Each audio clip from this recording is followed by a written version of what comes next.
Hello, আসসালামু আলাইকুম। আমি ডক্টর ইমা। আজকে কথা বলব ডিওয়ার্মিং এর প্রয়োজনীয়তা সম্পর্কে।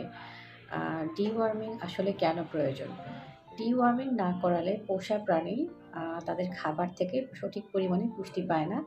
যার জন্য আ তাদের দৈহিক ওজন ঠিকমতো বৃদ্ধি পায় না এবং ইমিউনিটি ভালোভাবে গ্রো করে না। রোগ প্রতিরোধ ক্ষমতা তাদের কমে যায়। আ আরেকটা বিষয় সেটা হচ্ছে যে ডিওয়ার্মিং না করালে আসলে আ ভ্যাকসিন ভালোভাবে কাজ করে না। ওভারঅল কিছু আম প্যারাসাইট আছে যেগুলো জুনোটিক, যেগুলো অ্যানিমালস থেকে আমাদের শিশু যারা আছে তাদের মধ্যে ট্রান্সমিট হতে পারে। সো এজন্য আপনার পোষা প্রাণীকে ডিওয়ার্মিং করানো খুবই জরুরি। এবার আসি ডিওয়ার্মিং শিডিউল সম্পর্কে। ডিওয়ার্মিং শুরু করতে হবে পাপ্পি এবং কিটেনের ক্ষেত্রে ২ সপ্তাহ বয়সে।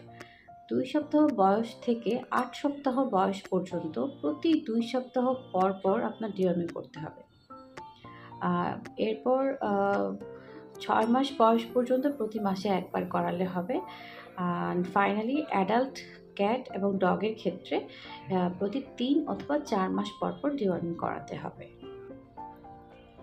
ডিওয়ার্মিং এর জন্য অ্যাভেইলেবল কিছু ড্রাগস পাইরান্টাল, প্রাজিকুয়ান্টাল, ফেনবুন্ডাজল।